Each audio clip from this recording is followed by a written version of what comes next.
Good morning, everyone. Nigel, say hi. Hi. I want to look at that.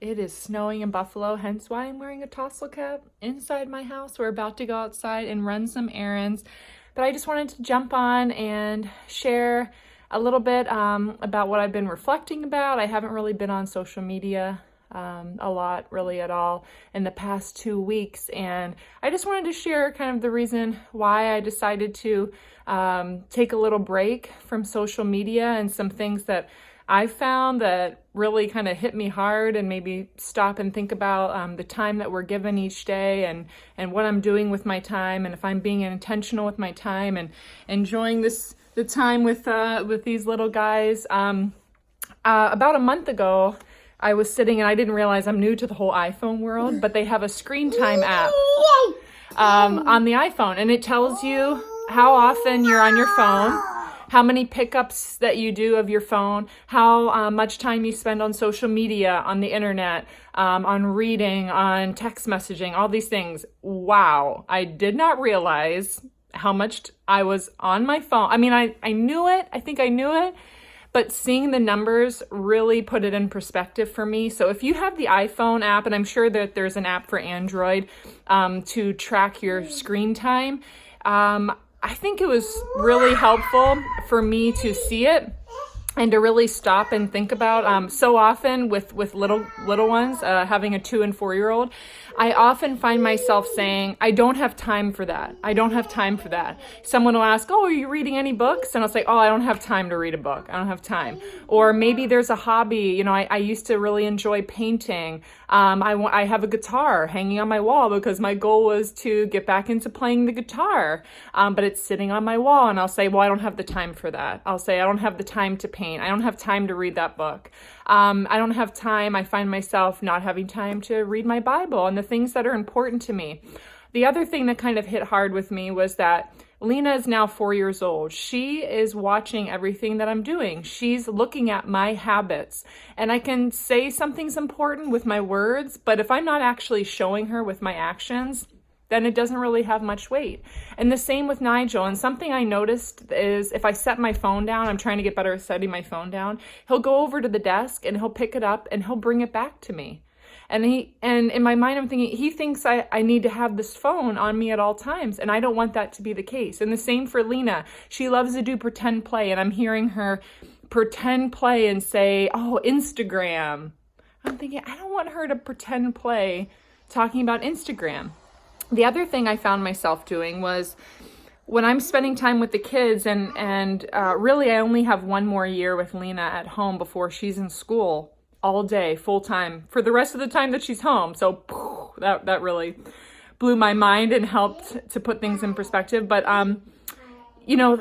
thinking about how I'm spending my time and the habits and being intentional with my kids when they're home, I was finding that I was having fun with my kids and doing stuff with my kids, but then something funny would happen. I'd be like, ooh, let me grab my phone. Let me grab that. And I love to share. That's who I am. And those of you that know me, naturally, I love to share with people. It's not from a, hey, look at me, this is what I'm doing, because I don't have it figured out. I certainly don't. I'm far from it. I'm learning every single day. There's no manuals for raising kids or going through life. But I always like sharing, like, hey, this worked for me. If anyone else could find it helpful, I'm just sharing for that purpose. I know my journey with my leg device has been really great sharing, and on YouTube, and the people that have found out about it. So there is value in sharing, and I understand that. And I also love seeing my friends and family posting their baby pictures and getting married and sharing life as well. I think it's great. I love all those things. But for me, it's become habitual.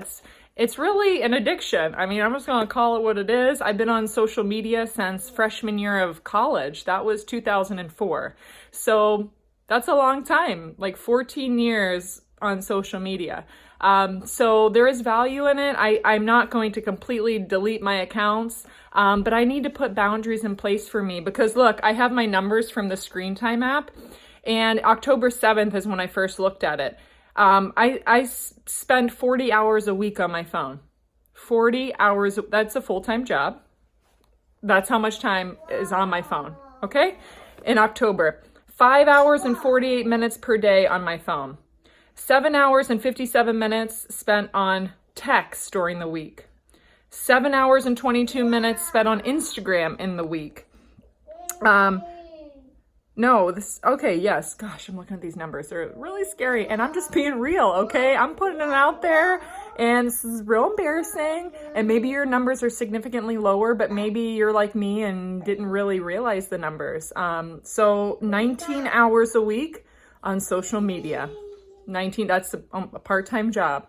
So when I say I don't have time to read that book or to do that hobby, I do have the time. I'm just choosing to spend it in those areas. I'm choosing to post content, really that is fun to share, but it's not, is it my job? Am I making money for it? No, I post for work. I do have to do that on occasion. But I really need to pull back for me and for the habits that I want to set for Lena and Nigel. I don't want her to think that she can't just go out and enjoy something for what it is and be in the moment and be present, that we have to then capture everything on video. We have to capture everything on photos. And I felt like I was really just missing being there. And I know it would be frustrating for Jeremy, and he would often say, can you just be here and not have to have the phone and share with everyone? Can you just sit and hang out with me? Or when we go to bed, I don't know if anyone else does this with their spouse. It's like, hey, do you want to go up to bed and just sit next to each other and look at our phones together?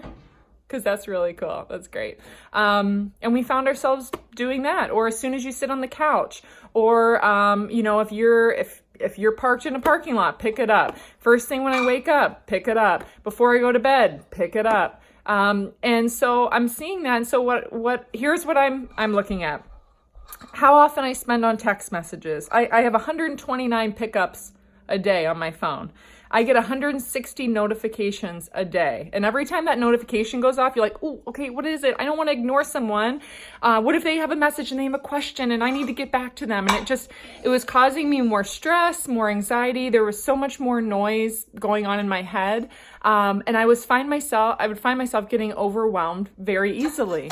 And I'm thinking, why am I getting overwhelmed? Why is it hard? I'm supposed to be at home enjoying this time with my kids and my family and my friends, and I'm feeling overwhelmed about the littlest things. And it was sort of be like I'd be doing a task or something, and then a notification. Okay, so that's how I was feeling. And something's got to give, and I'm going to try this out. And so here's where I'm at. I cut back in the last 2 weeks. The last week, I've only spent 1 hour total on Instagram and 1 hour total on Facebook. That's from 19 hours a week. And what I found already in the 2 weeks that I've really cut back is that I have less stress in my life. I'm less anxious. I'm actually enjoying time with my kids more. I'm actually noticing little things that they're doing and little things that they're saying. And really, I feel like I'm capturing those moments more. And even though at times I'm thinking, oh, I really want to get that on camera. I don't want to forget it, or I want to get that on video. There's a time and place for that. When I'm thinking about the videos that my parents have of me, birthday party, Christmas, there's our home videos, some pictures sprinkled throughout. Do I look at those things all the time? No, I like having them and referencing them, and they're really treasures to have pictures and videos. They definitely are. But all the time was not healthy for me. And maybe there's someone else feeling the same way. So here are the boundaries that I've established for myself moving forward. Like I said, I don't want to get off of it completely because I have so much content that I've curated in Facebook and Instagram of life and things that have happened. So I don't want to delete it per se.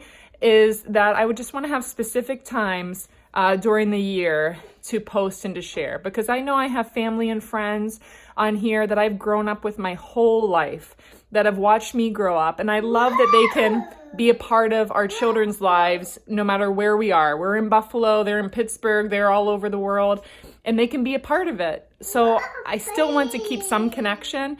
So here's what I'm thinking about doing is just posting on a holiday. So Christmas time, Valentine's Day, Easter, and the kid's birthday. our anniversary, just some major milestones that I can post and share. And other than that is not being on my phone and pulling back. I've also decided to use my Apple Watch more for not having my phone in my hand and actually docking my phone on my desk while I'm home. And the reason why I'm thinking the need of the Apple Watch is that if Lena's at school and the school calls, or Jeremy calls and he really needs something, it's urgent, or something from work, I can just see that call come in and see if I need to get it or not. Nigel's pulling on the lamp. So for me, I don't want to just have my actual phone in my hand all the time. The other thing that we've thought about is getting a landline. And someone brought this up. I said, this is a really good point. What if Lena's here, something happens to me at home? I've shown her how to talk about 911 and how to get there on my phone. But there's been times where we've practiced it and she has not been able to get to that emergency calling. And so my fear is that if something happens, she's not going to be able to dial 911 for help. My mother-in-law watches them sometimes. What if something happens to her and she's not able to dial out? So I think there's benefit to have a landline. Also, when she gets to be in elementary school and maybe she wants to call a friend to invite them over to play, she can use our home phone, use the landline, and kind of go back a little bit and simplify. I'm getting this guy so he's safe. And so I wanted, hi buddy. I know that it's so cliche to say, right? That life is so fast, and I'm seeing it with our kids. I'm seeing the goals that I have and where I want to be in 1 year and 5 years. And where I want to be is the time you spend and the books you read and the people you spend it with. And so I'm going to try this out. And so I'm happy to share, and we'll see from 6 months from now the results and what I'm finding that's beneficial and how it's impacted my life. Maybe I'll pick the guitar back up. Maybe I'll actually learn Italian that I want to learn and work on Spanish, and just be more present for my family and for my friends. So thinking about Christmas and the gifts that we want to give, this is a gift that I want to give to my family and to my kids. And so that's why I've been a little bit silent on social media. I wanted to share with you from a place, if anyone else feels this way, any moms, any people, busy people. The world is a busy place, and sometimes I think we make it a little bit more busy. And so for me, I just want to slow it down a little bit, turn off some of the noise, and enjoy all the blessings that we have. Right, Nigel? Yep. Okay, can you say bye, buddy? Say bye-bye. Bye-bye. We're going to go out in the snow and throw a snowball. There it is. So everybody listening from Florida and all the warm places, I know you're really jealous right now of what you're missing here in tropical Buffalo. Feel free to, I'll still have my messenger if you want to send me a message or email, or just good old-fashioned call me on the phone, and look forward to seeing you. And if you don't see me commenting or liking your post, it's not that I don't love you. I do. I'm still here, and I love all my family and friends, everyone. Okay, hope you have a great day. Bye.